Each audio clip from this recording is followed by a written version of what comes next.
We will be going live in 5, 4, 3, 2, 1. We're live.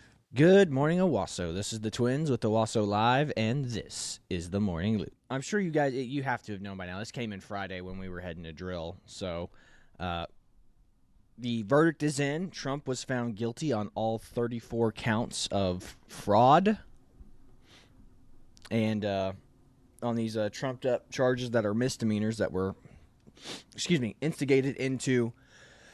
Oh, gosh, here comes a sneeze. Sorry. Sorry about that, everybody. That were misdemeanor charges trumped up into a felony because the judge and the prosecution somehow were able to claim conspiracy. So, oh gosh, here comes another sneeze. Keep going, Chase. Okay. Well, yeah.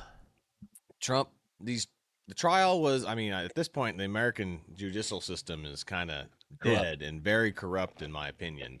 Now, granted, they are going to press on and try to get a mistrial and send it up to the higher courts because the judge, again, was politically motivated and politically biased. And politically biased. His daughter was making money and she was literally having people that she worked for and with in the trial room. So they were there in the court. So how that wasn't found odd by anybody is strange, if you know. The judge. Well, the Steelman argument is, well, her dad's making political history. He's doing the world a favor, so of course she's going to send all of her friends and be in the courtroom and be a part because this is history right here. We're doing the Lord's work. Well, this wanted to be a fair trial. What they should have done is had this one on video. They should have had this one live, like not turn it into Judge Judy, but just have a camera on, stream it live like the Kyle Rittenhouse case. Exactly. Have a camera on in the back of the room, one zoomed in on the judge, one zoomed in on whoever the witness is, and just leave the jury out of it because that's the rule. No one's supposed to be able to see the jury. Mm-hmm. But very odd. This trial, everything about this trial was weird from the start. Yep. And there's a reason why none of the federal judges and no higher court would touch this case. So that's why everyone's saying this, as soon as this thing gets sent up to a different court, that it's immediately going to be declared a mistrial. Remember, this is a headline trial, not a criminal trial, not an actual practicing trial. This is not about convicting Trump. This is about getting the headlines about convicting Trump out there. Trump will not be convicted. Trump is convicted, but he's not going to go to jail. He's not going to go to jail. He's probably not even going to pay any fines. What's going to happen is they're going to repeal this case. It's not going to see the light of day ever again because there was so much misconduct done during the trial and setting up the trial. So nothing's going to come of this other than headlines. This is a headline trial. The vast majority of people who are not following this closely enough are just going to look at the headlines in their news feed. Like when you open up your phone or when you open up your computer at work in the morning, what's going to pop up? Trump's guilty, Trump's guilty, Trump's guilty, Trump's guilty. And they're never going to talk about the retraction, at least not before the election, because there's going to be way too much going on. Between now and the election, the retraction will be put out or the case will be like, repealed. Like, they're not going to talk about this. I mean, you've lost the plot when even people on CNN and MSNBC are going, there really wasn't a case here, so I don't know what the heck's going on. That's people at CNN. People at MSNBC going, I'm not sure. Maybe they've lost the plot, but yeah, Chad's pulled up this little meme image that I thought was quite funny. I got a good laugh about it whenever I saw it in my news feed or my maybe I think it was Instagram reel.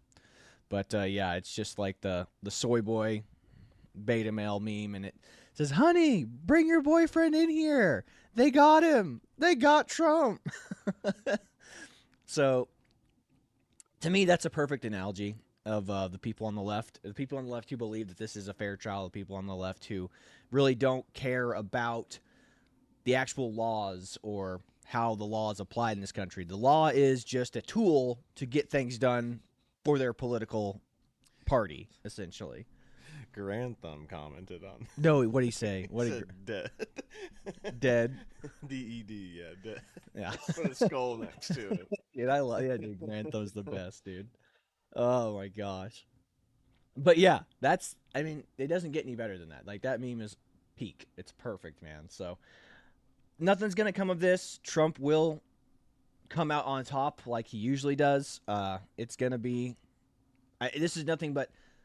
I mean, what Trump's websites crashed because the donations started flooding in because there are people who are Democrats and people who were never Trumpers that were like that saw this trial and were like, oh my gosh, if they can do this to him, think if they can do this to Trump and Trump has money, what chance do you have, the average citizen? If somebody in the government just goes, yeah, no, this guy, he's got to go. Not wrong. I mean, this is unprecedented. Trying a president for something, that he's done after he's gotten out of office. Yeah. And this wasn't even anything that was technically illegal. Like, it's, hey, we'd appreciate you not talking about this thing. We were listening to a podcast with Dave Smith, Dave Smith's like a libertarian talking figure, but he was talking, he goes, there is no law against hush money. There's no law against it. It's not illegal to pay somebody hush money. It's really just more of a contract. It's like, hey, I don't want you to talk about this. Here's cash to make it go away. There's no law in the book against that.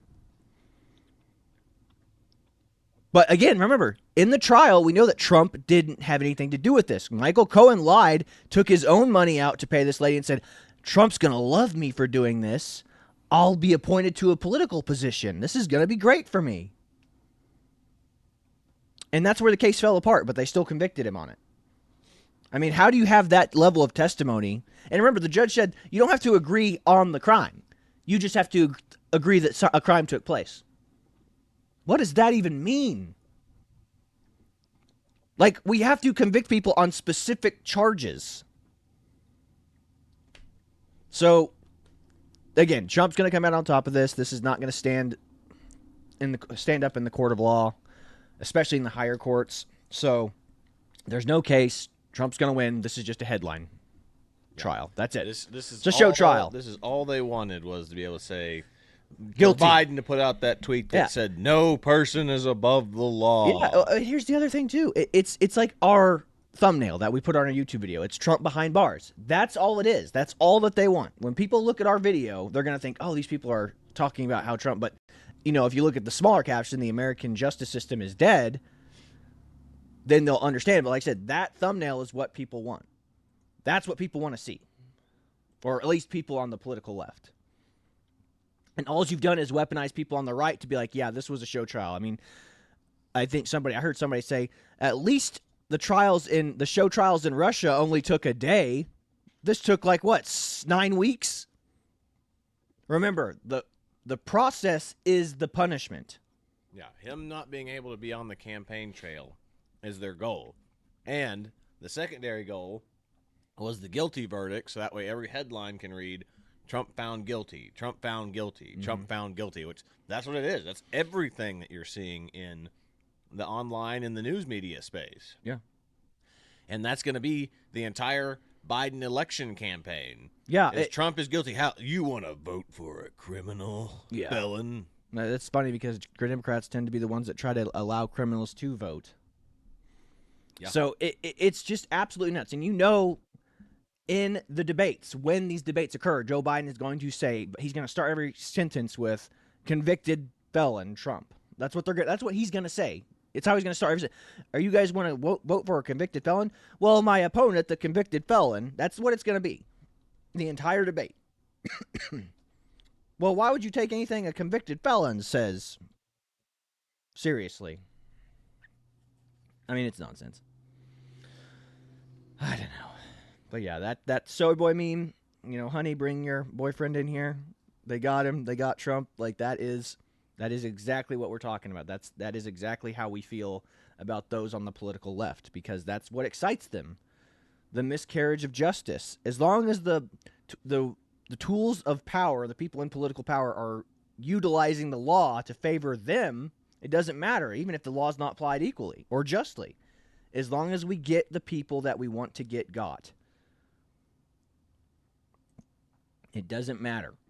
But again, if you're seeing Trump's rights being trampled, what chance do you have, the average citizen, against the weaponization of the DOJ, the Department of Justice. I don't have the millions Trump has. I don't have the fantastic lawyers he has. I've got Jim Bob down at the county courthouse. I've got recommended defense lawyers here that I've never met and don't know from Adam.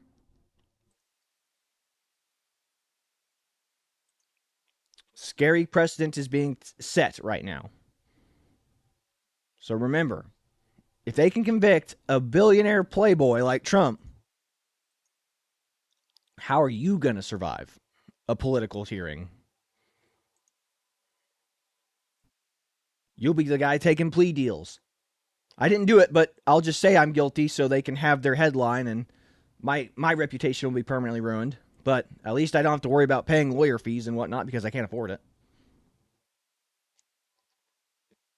So, I mean, unless a nice billionaire benefactor comes along like Elon Musk and goes, "Hey, I read about what's happening to you. I think you're being railroaded. I'm going to help you." That's the only way. Well, Elon Musk is having like some sort of like a meeting or like Yeah, he's going to be appointed to. It sounds like he's going to be appointed to some position in Trump's administration. well, so. that and like Elon Musk is having like him on like I think one of the Twitter town hall, yeah, yeah. the town hall thing. Yes, correct. So that will be cool. I'm excited for that. So we'll push on to the next line of subjects. I know this is old news. Probably not a lot of people are going to want to talk about this, but we're just talking about it to you, the local community, because these are issues that matter to us. And if they matter to me, I want them to matter to you too. So we'll push on. So insurrection happened. Where did it happen at, Chad? Well, let me pull this over here real quick. But insurrection took place at the New Hampshire Capitol a few days ago, where trans activists occupied the Capitol building and protested against against trans laws that were being passed. So that's what we've got going on. I'm about to pull the video up right now. Let me see here. Make sure I've got the sound on the computer. Yeah, but this is nonsense, man. Like, if this is not insurrection, then what is the definition of insurrection? Definition of insurrection is anything that the left doesn't like. Yeah. Because everyone's like, oh, well, the Trump people attacked police officers. No police. There might have been people scuffling with police officers, but you have to remember, the only person that died was Ashley Babbitt, former Air Force enlisted person. Yep. And she was killed by a police officer. And then they're like, that one guy died. It's like, no, he died of a heart attack unrelated from anything that happened during the riots 3 days later. That's correct. People are liars, man. Like I said, but if you don't follow, like, when I say that, if you've never followed up with that, you'd be like, oh, yeah, there was a police officer that died. And most people think 3 police officers died, but only one died, and he died 3 days later of an unrelated heart condition. Mm-hmm. All right, I've got the video pulled up. You ready? Yeah, go for it.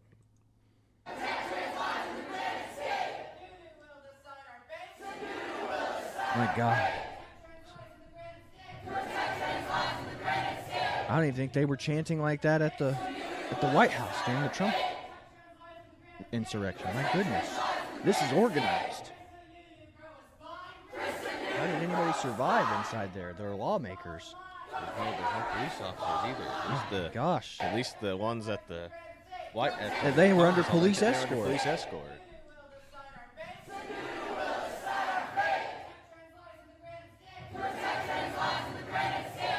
All right, I'm done with that. Yeah.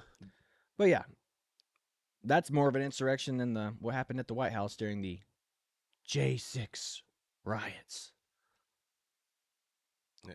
Insurrection. It was an insurrection, not a riot. Yeah, little old ladies walking through under police escort, getting pictures of Washington. Like, oh my gosh, that was your insurrection. That was violence. Get out of here. This is worse than that. All right, let's pull up the next clip. Got it. Push on from this because it's just us driving a point home. All right. So this next one is, like I said, a lot of this comes courtesy of Libs of TikTok. Like, again, Hire Rycheck, she is doing the Lord's work when it comes to just aggregating ridiculous nonsense posted by the left. So Go ahead and read that for us, Chad. All right. According to Libs of TikTok, and this is from a news source, breaking news: California teacher Isaac Newman is suing the local NEA affiliate chapter after he was blocked from a leadership position for being white. The position was open to everyone except white people. Oh my goodness! I love that little inflection you did there on the end. Except white people. So I got to bring out all the stops for reading these headlines. Yeah, you do. Yeah, it's good. It made me feel like I was like, wow, I'm a part of the story now. But no, that right there, that's racial discrimination. I mean, that's what is it? Title or what is the article? Something, right? Like, Yeah, I couldn't tell you off the top of my head. yeah, I can't either. But anyway, that's racial discrimination. You cannot openly say white people cannot be considered for this position. So that is this teacher will win this lawsuit. That is discrimination. He's going to win probably several $1 million because of this. I hope they do that here in Owasso. I'll be the first person to start the lawsuit. Be like, I'm going to retire early, folks. Yeah, no kidding. So like the Chamber of Commerce will be like, we only want people of color for this position. I'm like, oh, I'm in. I'm coming after you now. But no. It's that right there. You cannot do that though. You know, like I said, this is what happens when you have an ideological sickness like the progressive mind virus. They don't view this as racial discrimination, but there's discrimination in the language written in the advertisement. No white people will be considered for this position. What is that supposed to mean? Aren't you looking for qualified people? And I'm not saying white people are the most qualified people for this job. What I'm saying is white people make up about 67% of the U.S. population. You've cut that many people out of the pool. I mean, you might as well just put out white people need not apply. Imagine if you said that about anybody else. Imagine if that article said black people need not apply. Logic dictates that if you can turn whatever statement you say around and put any other race on it and it's racist, it's still racist. Yeah, absolutely. So, right there, that guy's going to win a very expensive trial against whoever put that out. Who was it? What was the people that put that article out? I can't see that it's blocked. Well, he's suing who? It's like the F something. It's his union. Yeah, it's the NEA, which whatever the NEA is, they're going down. I think that's the National Education Association. There you go. I could be wrong. Yeah, but I have to look it up. Allegedly, but yeah, no, this guy will win this. Like there's gonna be a lawyer. Whoever he filed that with, that lawyer is chomping. He goes, "Oh, I know we got a case here." And this is similar to what we were talking about with Trump. Even if he loses at the local level, if he takes it up to any higher court, they're immediately going to overturn this. Absolutely. Yeah. So, keep if you want to do stuff like that, keep it subtle. You have to do the subtle bigotry of cutting white people out. You can't put it on paper. You can't put it on documentation. You just tell your HR department, we don't want whites. That's all you say. You can't put that in writing. Yeah. So now they get to go through, they'll do an investigation, and they'll be like, we want all of your documents to see if we can see what kind of bigotry you guys are posting in your memos. So now anything that they can subpoena, they're going to get. They're like, yeah, we want all of your email servers. We want to look and see what kind of organization you are. He'll win. 100%. He'll win. 100%. All right, let's push on. You got it. Next, I've got... Oh, goodness me. Yeah. Okay. We're going to have a fun one here in a second. Yeah. So remember when I say they are coming for your children? They're not just coming for your children. They're coming for the culture, too. So here is... where is this? Do you know where this Pride Parade is? I think this is in the UK somewhere. Okay. Good. It's not here in the U.S., but like I said, we always have it worse here because we have no culture here in the U.S. apparently. But yeah, people who watch this, go ahead and play it, and then I'll kind of come in on the tail end. You got it.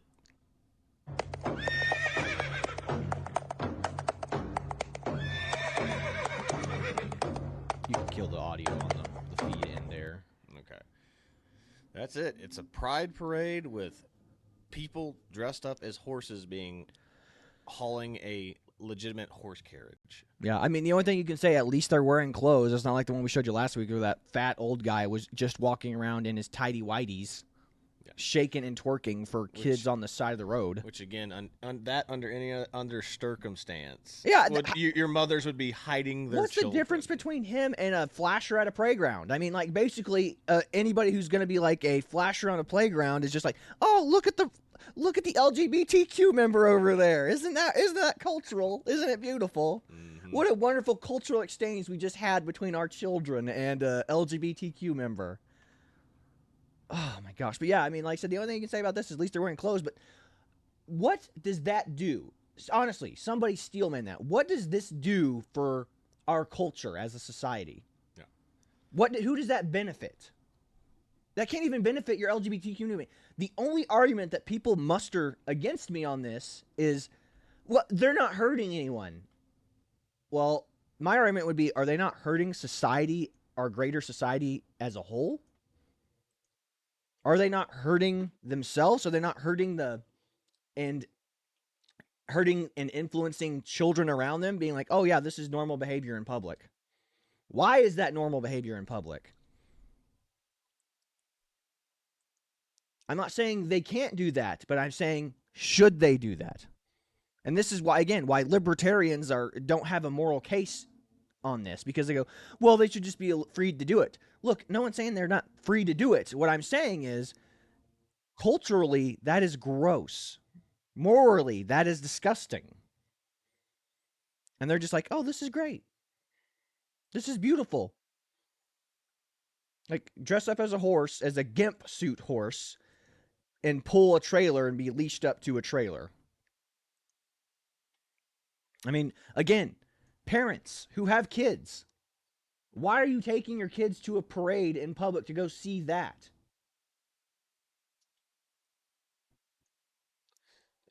And just for the record, I just pulled up, like, just to give you, like, an example of stuff.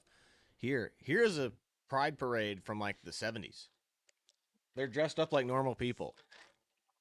Yeah. They don't look like this. So how the gay community has, lost the plot. Yeah, it's like it went from, hey, we're people to now we're horses. To now we are the kinky, in bedroom freaks. Yeah, bedroom activity on the streets. That's exactly what it's moved to. Look, if you're into dressing up in a gimp suit and whatnot, do that at home.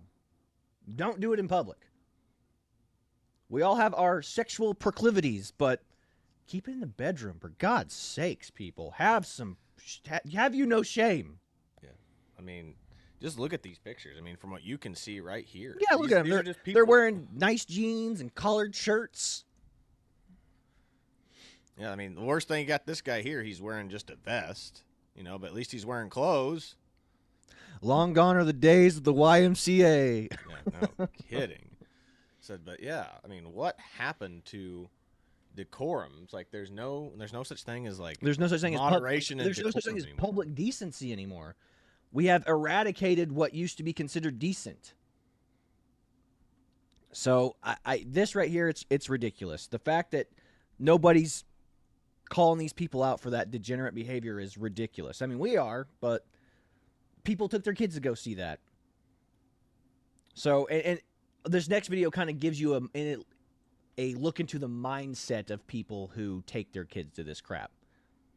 So whenever you're ready, play this next one.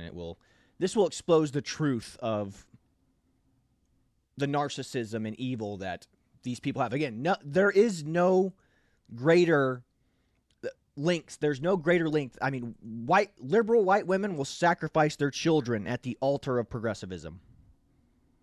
Sacrifice their children to this altar. They'll cut off body parts to the progressive liberal ideology to satiate their unquenching thirst, their undying thirst to be in the cultural zeitgeist of progressivism.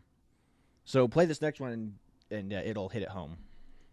3 out of my 4 children are trans. They're all part of the LGBT. 4 out of 4? Yeah. She didn't even know. Oh, fan. Yeah. Are trans. They're part of the LGBT community. Chance you have a trans kid is 1 in 3,000.